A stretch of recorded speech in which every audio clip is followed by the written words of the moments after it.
Selamat pagi sahabat RSUD Lewiliang, balik lagi dengan saya Utami Ningkurnia, tim dari instalasi PKRS RSUD Lewiliang. Ya, kembali lagi di acara ngobrol bareng RSUD Lewiliang. Kayaknya masih kurang semangat nih.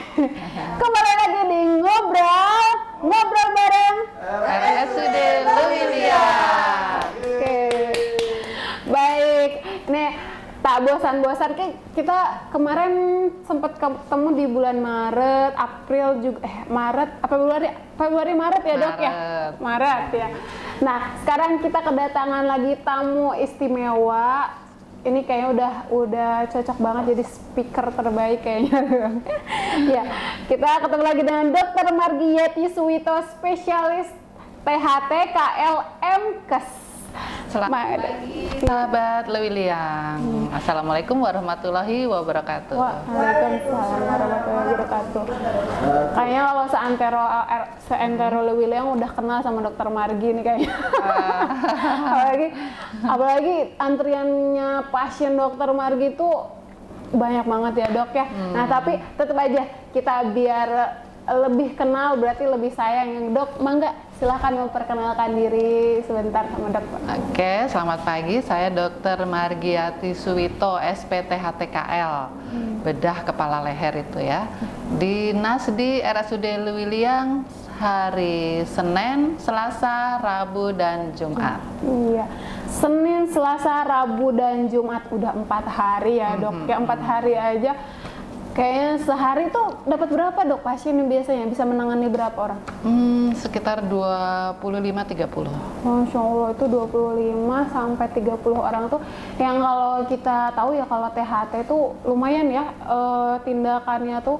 Ya, agak lebih lama karena ada tindakan. Kalau di poli THT memang termasuk poli tindakan, jadi tidak seperti biasa ya. Kalau pasien-pasien lain bisa cepat, ini ya harus agak lama sedikit. Iya, karena bukan cuma kalau yang lain, mungkin ada beberapa yang kalau dokter spesialis atau penanganan beberapa spesialis tuh hanya dikategorikan kayak konseling doang gitu ya dok ya, pemeriksaan, kalau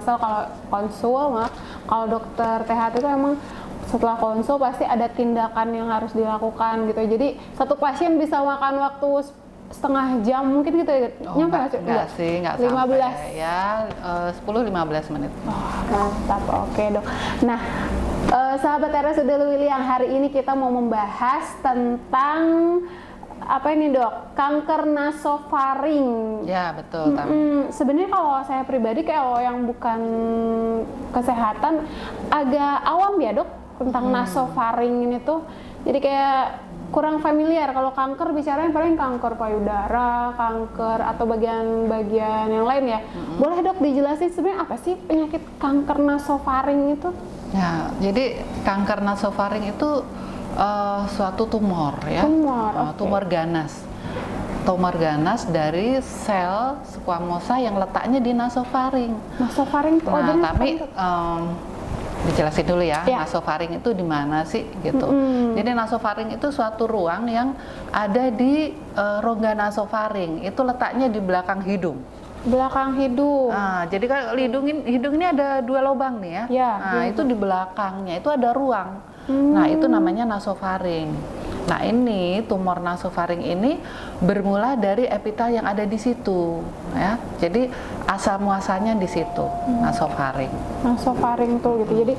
Jadi makanya disebut kanker nasofaring karena asalnya di situ, letaknya di belakang hidung.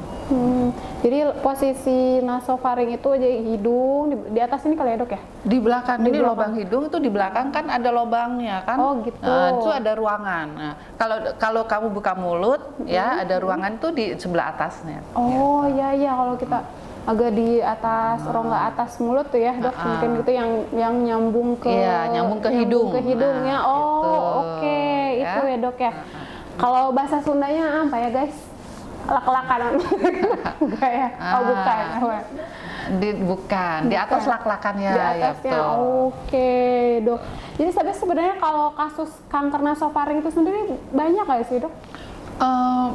Lumayan ya. Jadi ini kanker nasofaring ini bisa terjadi pada semua usia. Kemudian usia paling banyak itu pada usia 40 sampai 50 tahun ya. Laki-laki, hati-hati ya, laki-laki lebih banyak dari wanita. Faktor resikonya lebih besar. Jadi kasus nasofaring ini lebih banyak laki-laki daripada wanita. Perbandingannya 4 atau 5 banding 1.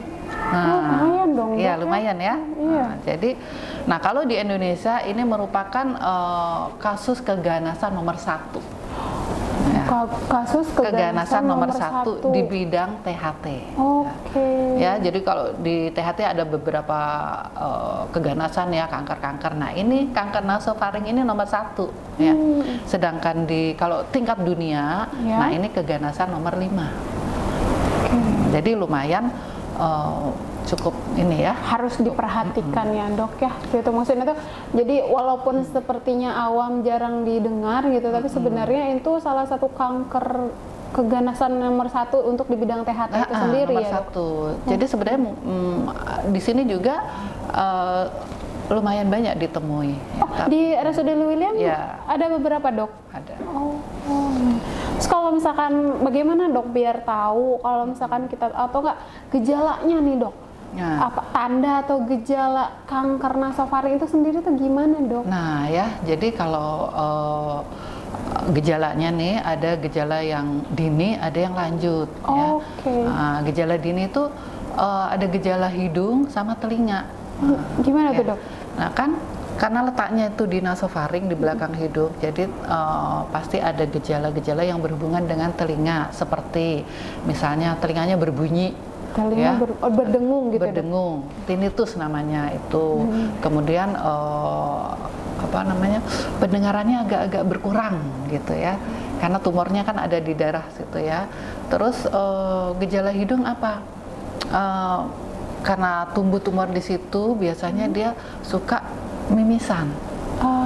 Tanpa sebab gitu, tanpa benturan dan yang lain, tiba-tiba mimisan. Kan karena rapuh ya biasanya tumornya. Jadi dia kalau pilek sedikit, buang ingus tuh ada kayak berdarah gitu ya. Kayak bercampur darah kayak gitu juga. Terus ya tersumbat, jadi kurang mencium bau, biasanya begitu. Ya, kalau itu gejala hidung sama telinga. Nah, nanti kalau gejala lanjutnya apa? Ini kalau tumornya ini sudah merambat, nah itu bisa kena saraf dari kranial ya, saraf dari pusat ya. Nah, itu bisa saraf mata ya. Kalau saraf mata itu bisa kita kalau ngelihat itu rasa berbayang. Kalau jadi penglihatannya berbayang itu terganggu kayak gitu. Berbayang, terus sakit kepala gitu ya. Sakit kepala jadi indikasi juga, Dok? Iya, sakit kepala, terus kalau gejala lanjut nanti ada timbul benjolan, Tami. Benjolannya? Di leher. Jadi ke leher tapi ya? Bukan di kan di sini. Iya, kan kalau di belakang hidung kan tidak kelihatan kan. Nah, tapi nanti kalau lanjut, kalau sudah kelihatan di leher, berarti itu sudah stadium lanjut. Gitu. Udah kelihatan di leher, biasanya di daerah bawah sini telinga. Ya, di bawah telinga. Gitu. Terus kalau misalkan saya tertarik tadi dokter bilang ada benjolan di leher ya, Dok ya. Benjolan seperti apa? Kadang kan kalau misalkan ada beberapa gitu ya, Dok, teman saya yang mengatakan kalau misalkan dia tuh tiba-tiba ada benjolan nih, Dok, di bawah telinga itu di leher. Ada yang bentuknya keras, tapi kadang juga ada yang muncul, jadi kalau lagi panas muncul, kalau lagi fit biasa, jadi maksudnya nggak muncul lagi gitu. hilang timbul gitu dok. Gimana nih mengkategorikan si ini tuh harus waspada nih gitu, benjolan nih gitu. Nah kan harus dilihat gejala tadi, telinga sama hidung tadi. Gejala awal tadi ya. Gejala awal. Terus ada tidak benjolan? Benjolan itu bermacam-macam, bisa kecil, bisa besar, bisa satu, bisa dua, gitu ya. Nah itu bisa apa namanya keras ya, bisa agak lunak misalnya. Nah itu, tapi nanti untuk pemeriksaan kanker nasofaring ini, pemeriksaan diagnostik yang fake-nya itu harus diperiksa secara PA atau laboratorium, jadi di biopsi namanya. Di biopsi. Jadi kalau misalnya ada gejala hidung, kemudian ada gejala telinga, terus ada benjolan juga. Nah, kita sudah mengarah ke mungkin ini salah satu gejala kanker nasofaring. Nasofaring, oke. Kalau misalkan ada pasien nih dok, datang ke dokter nih tiba-tiba dengan beberapa, maksudnya gejala-gejala awal. Biasanya untuk pendeteksian awalnya dokter merekomendasikannya gimana tuh dok? Nah, apa yang direkomendasikan maksudnya untuk pemeriksaan itu? Pemeriksaan kita bisa lakukan untuk mendeteksi, memastikan itu bisa dengan nasoendoskopi. Nasoendoskopi itu dimasukkan kamera lewat hidung. Jadi emang dilihat dulu ya? Dilihat, ternyata ada sesuatu di belakang hidung, di nasofaring tadi tuh ya. Nah, setelah itu pemeriksaan lanjutnya bisa kita lakukan CT scan dengan kontras atau dengan MRI ya. Kalau tidak ada MRI, CT scan sudah cukup ya. Nah, kita lakukan dengan kontras. Kemudian kalau memang ada terbaca di situ kanker nasofaringnya ada sesuatu, kita lakukan biopsi. Jadi biopsi itu sebenarnya deteksi yang terakhir ya dok? Ya, gold standarnya biopsi. Tadi kalau saya dengar kan untuk pemeriksaannya, maaf tadi pakai apa dok? Endoskopi. Nasoendoskopi, terus kemudian baru CT scan sama kontras gitu ya. Terus baru ke biopsi. Gitu. Jadi sebenarnya kalau itu semua udah ada di RSUD Lewiliang belum sih dok? Ada. Ya. Biopsinya udah ada belum sih dok? Biopsi bisa kita lakukan di sini. Hanya untuk pemeriksaan PA, patologi anatomi, kita belum bisa ya. Jadi kita dikirim. Oke. Jadi sebenarnya kalau untuk tindakan biopsinya sendiri udah bisa di sini di RSUD Lewiliang gitu. Hanya mungkin nanti sampelnya itu sendiri ya untuk pemeriksaannya itu harus kita kirim ke pihak yang lain gitu untuk dideteksi. Gitu. Bisa ke swasta, bisa ke RSUD sekitar. Tapi sebenarnya kalau untuk fasilitas di RSUD Lewiliang sendiri sudah mendukung banget ya dok untuk mendeteksi kanker nasofaring ini. Sebenarnya kalau misalkan kita berbicara kanker tuh deteksi dini itu yang paling penting. Betul, ya dok ya. Deteksi dini. Jadi kalau ada gejala-gejala situ kita harus cepat. Nah, kalau tadi berbicara mendeteksinya, sebenarnya kan tadi dokter bilang laki-laki itu punya faktor resiko yang tinggi ya dok ya. Nah, faktor resiko lain tuh sebenarnya apa lagi dok? Faktor resiko sebenarnya banyak ya faktor resiko untuk ini bukan penyebab tapi faktor resiko yang menyebabkan timbulnya kanker nasofaring ya. Ada juga virus ya. Virus ini namanya virus Epstein-Barr. Virus Epstein-Barr. Kemudian faktor resiko lain merokok, alkohol ya. Nah, terus makan makanan yang dengan pengawet seperti ikan asin ya. Gitu dok, ikan asin bisa menjadi faktor penyebab resiko gitu. Penyebab munculnya faktor resiko gitu. Iya, ikan asin dan itu yang makanan yang dipanggang, diasap.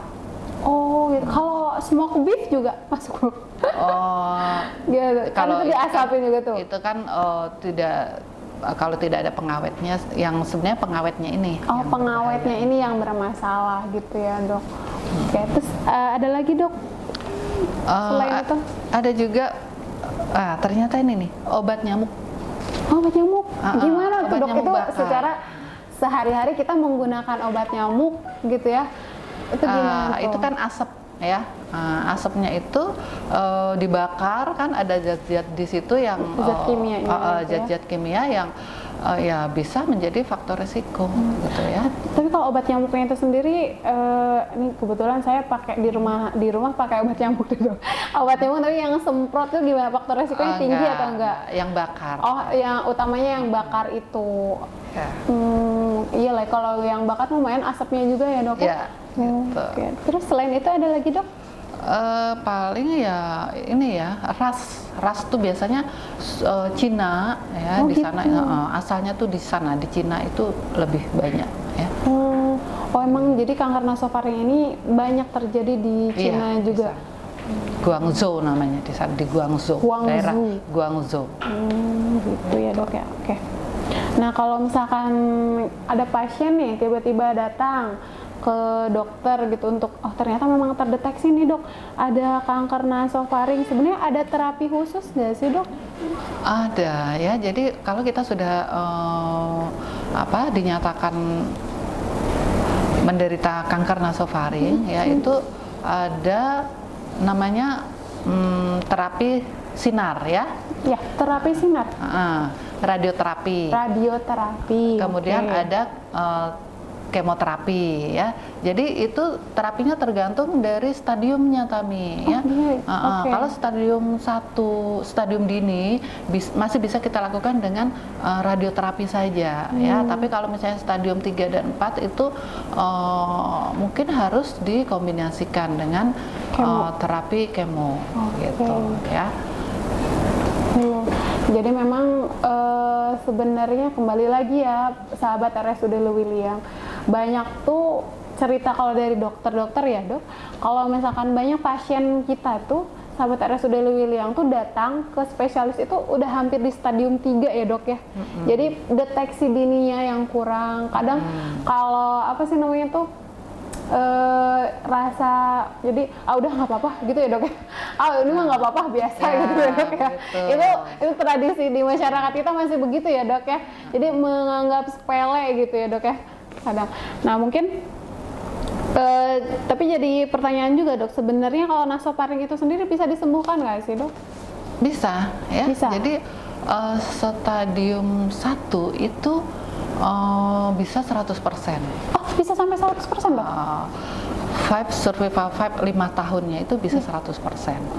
Gitu ya. Jadi kalau udah stadium 3-4 itu buruk prognosisnya. Gitu, lebih buruk. Jadi makanya yang penting adalah deteksi dini. Ya, gitu ya. Ya benar banget. Jadi kalau kita mendeteksi lebih dini, kemungkinan untuk sembuhnya itu lebih besar daripada mereka yang datang sudah di posisi stadium 3 gitu ya dok ya. Betul. Oke. Saya penasaran juga sih dok, kalau misalkan stadium 3 tuh posisinya kira-kira gejalanya yang sudah tadi disebutkan kayak benjolan atau gimana tuh dok? Iya, itu nanti ada pengukurannya sendiri Tami ya. Kalau hanya gejala stadium 1 itu apa ya, stadium 2 itu gimana, stadium 3 itu gimana. Nah, itu biasanya kalau sudah ada benjolan itu sudah masuk ke stadium 2, 3, 4 gitu ya. Apalagi kalau sudah ada gangguan intrakranial, misalnya gangguan saraf ya. Gangguan saraf tuh ya itu tadi matanya kabur ya, terus ada kebas-kebas gitu ya. Kebas-kebas di saraf ya, bagian pokoknya yang THT gitu. Ini gitu ya. Itu udah stadium 3-4 gitu ya. Kalau saya ingat bincang-bincang kita bulan Maret ya dok ya, kan bulan Maret itu kita membahas waspada benjolan di leher ya dok ya. Nah kayak sambungannya ke sini ya dok ya. Nah iya gitu. Betul. Jadi salah satunya. Kenapa? Salah satunya. Salah satunya ini gitu ya dok ya. Kenapa kita harus waspada kalau ada benjolan di leher gitu ya dok. Baik dok, ada pertanyaan dari nih, kita lihat ada pertanyaan dari teman-teman di Instagram. Itu apakah kanker nasofaring bersifat genetik? Iya betul. Ini jadi ada satu penelitian bahwa ada faktor genetik di sini. Faktor genetik. Ada ya. Jadi itu ada keluarga ya keluarga setelah diteliti begitu ya, ternyata tuh ada memang faktor resiko itu. Atau faktor resiko itu ya. Jadi memang ada salah satu faktor situ, ada genetik juga. Mungkin ini menguatkan tadi kata dokter juga yang kalau nasofaring itu termasuk ras juga faktor resiko itu ya. Iya. Kan dari faktor ras mungkin ada kan kalau ras biasanya ada genetiknya juga ya dok ya. Oke, siap. Ada pertanyaan selanjutnya nih dari sahabat RSUD Lewiliang. Apa perbedaan antara kanker nasofaring dengan kanker tenggorokan nih dok? Iya, tadi kanker nasofaring itu seperti yang saya jelaskan, letak asalnya dari nasofaring. Ya, ruang nasofaring itu tadi di belakang hidung. Beda dengan tenggorokan. Tenggorokan itu ada di situ ada tonsil atau amandel, ya. Tonsil. Itu bisa jadi kanker juga, ya. Tapi gitu, dok? Jadi bukan kanker nasofaring, tapi dia ya itu kalau awam bisa dibilang kanker tenggorokan ya. Asalnya dari bisa salah satunya dari tonsil atau amandel atau dari di sebelah bawahnya lagi, bukan amandel tapi memang dari tenggorokan di situ, tipe benjolan ya gitu. Jadi dengan pemeriksaan tentu kita bisa bedakan ini nasofaring atau tenggorokan. Itu mungkin tadi pentingnya kita mendeteksi dini itu yang kita pakai alat apa nasoendoskopi itu kan mungkin melihat juga ya dok posisi kanker atau tumornya gitu ya. Posisi tumornya itu ada di nasofaring atau tenggorokan. Di tenggorokan ya. Kan kalau nasofaring itu agak dari lak-lakan ke atas. Jadi posisinya yang di dalam gitu ya, antara hidung dengan lak-lakan gitu, di dalam sini ya dok ya, mungkin itu ya di posisinya. atas, di atas. Kalau tenggorokan tentu dari lak-lakan ke bawah, ya kan? Gitu. Oh iya, dari memang sudah beda posisinya beda gitu ya posisi. Dok ya. Oke, ada lagi pertanyaannya dari sahabat RSUD Lewiliang. Oke, kita bagaimana langkah-langkah pencegahannya dok? Sebenarnya ini sama dengan pertanyaan saya, bagaimana sebenarnya agar kita terhindar dari kanker nasofaring atau pencegahannya itu? Pencegahannya ya. Iya dok. Jadi ada kata yang bisa diingat ya. Ada ininya, ada tipsnya dok. Tipsnya. Tipsnya cerdik. Cerdik. Nah, C-nya apa tuh dok? C-nya adalah cek kesehatan secara rutin. Cek kesehatan secara rutin. E-nya tuh eliminasi alkohol dan asap rokok. Eliminasi alkohol dan asap rokok. R apa tuh dok? Rajin berolahraga. R rajin olahraga. D diet seimbang. Diet seimbang. Kalau I cerdik. Oh ya, kado ya. I dulu baru kayak. I dulu. I-nya apa dok? I istirahat cukup. Istirahat cukup. Tadi aku nggak sabar kak, soalnya kayaknya aku tahu dok kaknya. Apa? Kelola stres. Betul ya. Gitu. Coba diulangin. Cerdik. Apa tadi tuh? Cerdik. Cek kesehatan secara rutin. Eliminasi asap rokok dan alkohol. Apa lagi? R-nya rajin olahraga. D-nya apa tuh? Diet seimbang. I-nya istirahat yang cukup. K-nya kelola stres. Ya, betul. Ini sebenarnya cerdik itu gerakan yang ini dok. Jadi kalau di promosi kesehatan tuh cerdik tuh untuk PHBS ya, perilaku hidup bersih sehat. Cuma saya juga nggak hafal-hafal ya dok kan. Jadi sahabat RSUD Lewiliang, cerdik gitu itu bukan salah satu, itu adalah pencegahan. Pencegahan untuk kanker nasofaring. Dan sebenarnya ini untuk kehidupan kita juga ya dok ya. Ini kan maksudnya untuk hidup bersih lah, untuk hidup bersih sehat itu cerdik tuh ya. Tadi itu apa? Cek kesehatan rutin. Eliminasi alkohol dan asap rokok. R rajin olahraga. D diet seimbang. I istirahat dan K kelola stres. Bener ya dok ya, berarti stres tuh ngaruh banget ya dok ya untuk kesehatan kita. Oke. Baik. Sahabat RSUD Lewiliang, mungkin kalau ada teman-teman yang kalau ada dari sahabat RSUD Lewiliang yang mau bertanya, bisa langsung di komen, bisa langsung di live IG-nya kita lihat ada komenan, ada forum, atau enggak teman-teman bisa langsung bertanya di situ ya. Oke, ini yang nonton lumayan nih dok, kayaknya interestnya lumayan. Di IG ada komen.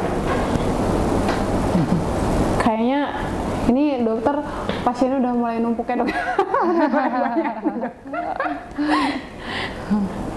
Dok, buat sahabat RSUD Lewiliang saya review lagi ya. Jadi Dokter Margi Yati Suwito SPTHTKL ini adalah dokter spesialis THT kita di RSUD Lewiliang yang praktek atau enggak polikliniknya itu buka Senin, Selasa, Rabu, dan Jumat.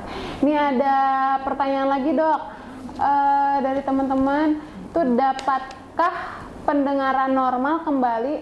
Dapatkah pendengaran normal kembali setelah melakukan pengobatan kanker nasofaring? Oh ini after pengobatannya gitu ya dok? Tapi sebenarnya nasofaring sendiri mengganggu pendengar, kan tadi berdengung aja ya dok, berdengung apa? Berdengung dengan penurunan pendengaran itu karena nasofaring itu kan dekat dengan tuba. Tuba itu di saluran yang untuk ke telinga. Nanti kalau tumornya menekan itu pendengarannya jadi terganggu. Ya. Nah, terganggu atau benar-benar maksudnya ada yang intensitas menurun gitu daya tangkapnya? Karena ada cairan aja di dalam telinganya itu ya. Tapi kalau dia dengan pengobatan dan stadiumnya masih dini, tentu pendengarannya akan membaik. Berarti sebenarnya tuh kalau tadi yang kalau udah masuk stadium 3 bisa benar-benar tidak mendengar atau hanya terbatas saja volume suara yang ditangkap? Terganggu aja. Terganggu saja. Tapi kan dia kalau stadium 3-4 itu tumornya Tami sudah menjalar. Sudah merongrong badan. Menjalar itu bisa ke tadi yang ke kepala yang saraf intrakranial tadi ya, sudah kena saraf. Jadi kita kebas-kebas di sini bisa tidak, penciuman juga berkurang, terus rasa juga berkurang, terus penglihatan juga kabur, berbayang gitu. Itu tanda-tanda itu sudah ke tumornya sudah ke intrakranial. Nah, itu bisa stadium 3 dan 4 gitu ya. Kalau ini dok, tadi kan dokter bilang sebenarnya di RSUD Lewiliang juga ada beberapa kasus yang kanker nasofaring ini ya. Itu udah di stadium berapa dok datang ke dokter? Biasanya stadium 3-4 dan kita emang udah stadium. Dan kita tentu harus dirujuk ya ke tempat yang lebih lengkap yang fasilitasnya. Ada maksudnya yang kemoterapi itu ya. Oke. Itu sih. Tapi jangan khawatir sahabat RSUD Lewiliang, rencananya tuh kan tahun depan kita udah mulai ada kemoterapi ya dok ya. Alhamdulillah. Insya Allah, mudah-mudahan. Tapi ada pertanyaan nih dok. Saya bacakan lewat ini ya dok ya. Jadi assalamualaikum warahmatullahi wabarakatuh. Nama saya Naila. Mohon izin dok. Jadi saya ada benjolan di bawah leher. Usianya tuh 17 tahun dia sekarang, terus posisinya tuh dia tuh sudah mengalami benjolan tuh dari SD. Kira-kira pemeriksaan apa yang harus dilakukan? Mungkin awal pemeriksaannya dia mungkin kayaknya belum periksa, terus bagaimana awal pemeriksaannya gitu baiknya dok? Oh ya, harus temui dokter dulu, kita periksa lengkap. Adakah gejala-gejala lainnya ya selain benjolan, seperti tadi gejala hidung, gejala telinga, gejala intrakranial ada tidak, dipastikan dulu gitu ya. Kalau memang tidak ada indikasi ke sana, ke nasofaring ya mungkin itu hanya kelenjar aja yang membesar karena peradangan di tempat lain. Oh bisa juga karena memang peradangan aja ya dok ya? Iya. Oke. Tapi kalau misalkan ke dokter umum dulu sebenarnya ini nggak sih dok, disarankan nggak sih dok kalau udah ini masih bisa ke dokter umum atau lebih baik langsung ke spesialis THT aja atau gimana? Tentu tergantung dari pasien itu sendiri ya.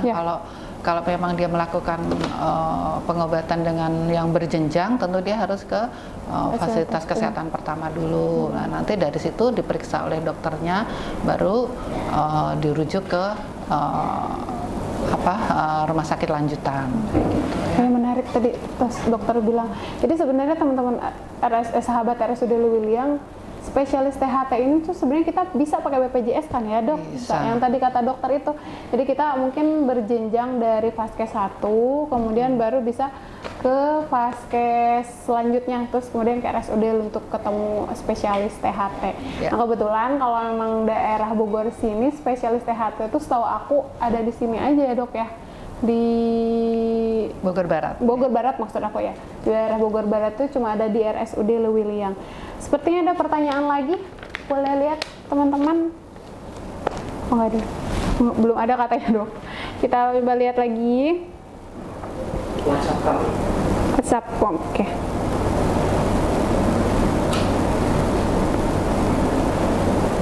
Nih ada dari atas nama Dahlian Tifagman.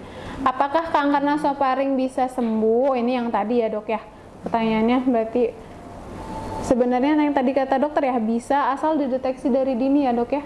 Ya, jadi tingkat kesembuhan untuk stadium 1 dan 2 itu bisa 100% ya untuk 5 years survival. Jadi 5 years. Jadi bisa 100%. Nah, kalau sudah 3 stadium 3-4 itu memang buruk prognosisnya, ya, sekitar 78. Tadi kata dokter kan pengalaman dokter ada yang datang ke sini udah stadium 3 nih dok. Biasanya kalau kayak gitu dirujuknya ke spesialis THT lagi atau gimana dok? Ke rumah sakit yang ada fasilitas radioterapi dan kemoterapi. Oh, tapi tetap di spesialis THT-nya ya? Iya, tetap. Hanya mungkin dari segi fasilitasnya aja ya dok ya yang mumpuni untuk pemeriksaan yang udah stadium 3 itu. Biasanya ada di rumah sakit tipe A. Oh itu hanya ada di rumah sakit tipe A. Oh lumayan juga ya dok ya kalau kayak gitu. Nah, baik dokter, kalau misalkan untuk penerapan cerdik sendiri nih dok, bagaimana untuk, ada tips nggak sih dok untuk penyerapan cerdik di keseharian kita? Karena nih kayak lumayan ya dok ya, cek kesehatan rutin, itu tuh hal yang kalau masyarakat sini tuh kayak adalah ya kalau ke rumah sakit tuh kalau sakit aja gitu ya dok ya nggak sih? Jadi kalau misalkan cek kesehatan rutin itu sendiri gimana dok? Apakah sebulan sekali gimana? Tidak perlu sebulan sekali, cukup 3 bulan atau 6 bulan sekali ya kita cek. Kayak screening ya. 3 bulan gitu ya. Lakukan gaya hidup sehat, positive thinking, olahraga teratur ya, konsumsi makanan sehat dan bergizi itu. Ya. Diet seimbang nih dok. Menarik, diet seimbang nanti tuh tadi tuh kan dibahas dok kalau kita juga makan tuh salah satu pemicunya itu ikan asin nih dok ya. Ikan asinnya atau prosesnya dok? Nah sebenarnya bukan ikan asinnya tapi proses zat pengawetnya itu ya. Oh, zat pengawetnya. Prosesnya itu ya, pada saat dia diasap, pada dia dijemur itu ada zat-zat yang ditambahkan, zat-zat tertentu yang ditambahkan itu yang bisa berubah jadi karsinogenik ya. Karsinogenik tuh itu faktor terjadinya membuat memicu terjadinya kanker itu. Jadi kalau misalkan makanan yang berbahan pengawet kayak misalnya junk food juga lumayan ya dok ya, beresiko juga itu. Kan pengawetnya lumayan biasanya. Ya semua ya yang mengandung pengawet tentu lebih tidak baik daripada yang tidak mengandung pengawet ya. Satu lagi dok, aku pengen tanya, kalau sate gimana dok? Sate kan dibakar nih, diasap kan. Jadi mitos atau fakta sebenarnya kalau misalkan kita makan sate nih, itu tuh memicu kanker. Itu benar atau enggak sih dok? Kalau tiap hari makannya ya, tapi kan ini tentu tidak. Kalau tidak ya jarang-jarang dan itu kan kalau sate tidak pakai zat-zat penambah apa yang berbahaya gitu kan. Ya. Jadi sebenarnya kalau misalkan kembali ke kita ya yang tadi hidup sehat itu ya dok ya, kalau misalkan diet seimbang tuh kita makan sesuai proporsi atau kebutuhan badan kita. Kadang kalau kita makan yang mau aja gitu, yang enak, tapi secara kesehatannya kurang diperhitungkan gitu ya dok ya. Nah, kembali ke cerdik tadi lah iya, nih ya. Iya, kembali ke cerdik tadi. Cek kesehatan, eliminasi alkohol dan rokok, rajin olahraga, D, diet seimbang, I, istirahat yang cukup, dan K, kelola stres. Baik dok, mungkin ada masukan nggak dok untuk sahabat RSUD Lewiliang bagaimana maksudnya tuh bagaimana untuk menjaga kesehatan yang tadi untuk terhindar dari kanker nasofaring itu sendiri gitu ya dok, untuk yang fokus ada nggak sih perawatan khusus? Kan kalau kita berbicara anak nih, kalau kuping kan harus ada 6 bulan sekali pembersihannya gitu ya. Kalau area hidung yang nasofaring kayak gitu-gitu ada khusus nggak sih? Ada perawatan khusus nggak sih dok? Sebenarnya untuk tipnya tadi ya, selain cerdik itu kita bisa juga mencuci hidung secara rutin ya. Gimana tuh dok? Ada caranya khusus atau? Cuci hidung itu bisa dengan cairan yang sudah banyak ya, bisa dibeli itu cairan yang sudah jadi, tinggal disemprot aja di hidungnya. Kayak yang buat kalau anak flu gitu yang disemprot gitu. Disemprot, atau bisa juga dengan cairan NaCl pakai spuit kita cuci gitu ya. Iya. Itu itu bukan untuk hanya untuk membersihkan hidung, area hidung gitu ya. Bagus juga untuk yang pakai NaCl itu ya dok ya? Ya. Kayaknya nanti kita harus bikin konten deh dok. Cuci hidung. Yang cuci hidung. Ada yang jadi kalau saya lihat tuh ada yang ibu bersihin hidung anaknya tuh pakai NaCl itu yang pakai apa sih dok kalau spuit itu ya? Nah itu kan sebenarnya ada resiko tersedak atau gitu nggak sih dok? Untuk anak-anak itu kita sarankan yang ditetes ya atau disemprot. Yang langsung disemprot ke hidung itu ya. Jadi kalau misalkan yang pakai spuit itu rekomendasinya dari usia berapa tuh dok? Itu untuk yang dewasa ya. Oke. Kalau anak-anak lebih disarankan yang pakai tetes atau disemprot itu. Oke. Baik, sahabat RSUD Lewiliang, kita masuk di jam kayaknya 3 menit lagi nih dok. Bahasannya mungkin kalau misalkan dari nasofaring ini sendiri ya dok ya, tadi sih lumayan menarik pembahasannya dari kita membahas bagaimana posisi nasofaring itu sendiri ya dok ya, dan kanker tenggorokan tuh posisinya memang beda tempat ya dok ya. Paling ya sahabat RSUD Lewiliang,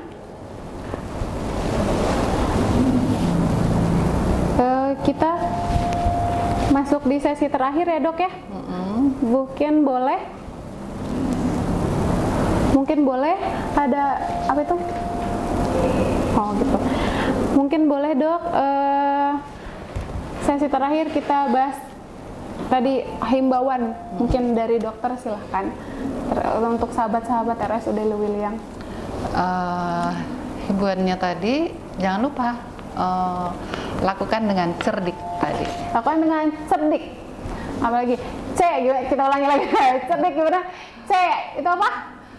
Cek kesehatan secara rutin. E, eliminasi alkohol dan asap rokok. R, rajin olahraga. D, diet seimbang. I, istirahat. K, kelola stres. Nih kayaknya yang ngabsenin juga lupa. Dulu apa itu? Gitu ya dok. Jadi tipsnya itu tetap lakukan cerdik gitu ya dok. Ya. Itu sebenarnya udah tips yang harus lengkap ya, benar. Tips yang lengkap harus diingat, harus dilaksanakan. Sama yang nggak kalah penting. Jadi kalau misalkan udah merasa ada gejala-gejala ya dok ya, segera deteksi dini gitu ya. Segera ke dokter spesialis kita, spesialis THT, ada Dr. Margi Yati Suwito, SPTHTKL, MKes. Jadwalnya setiap hari Senin, Selasa, Rabu, dan Jumat. Boleh di-share dok Instagramnya? Instagram dokternya boleh? Apa ya? Jadi nanti kita biar Instagramnya Agi Suwito. Oh, Adi Suwito. Nah, jadi kalau mau follow dokter mangga, dan jangan lupa juga kalau ini mah harus follow Instagram RSUD Lewiliang di @rsudlewiliang. Jadi kita tidak hadir di Instagram aja, ada YouTube, Twitter, kemudian ada TikTok, ada apa lagi? Nah, buat teman-teman juga bisa langsung kalau misalkan ada pertanyaan seputar pelayanan, kemudian seputar jadwal dokter dan yang lainnya, itu bisa langsung hubungi kita di WhatsApp RSUD Lewiliang. Atau buat teman-teman yang lagi berobat di RSUD Lewiliang lagi bingung nih, bisa langsung cari informasi tentang pelayanan RSUD Lewiliang di pusat informasi di lobi utama atau lobi gedung A RSUD Lewiliang. Baik, sahabat RSUD Lewiliang ya, sepertinya waktu kita sudah pas nih dok waktunya. Kita paling undur diri ya dok. Saya Utamining Kurnia dan dokter Margi Yati Suwito. Iya, Dokter Margi Suwito, spesialis THTKL. Kita undur diri di acara ngobrol hari ini, ngobrol bareng RSUD Lewiliang. Wabillahi taufiq wal hidayah. Wassalamualaikum warahmatullahi wabarakatuh. Waalaikumsalam warahmatullahi wabarakatuh. Oke, dadah. Makasih ya dok.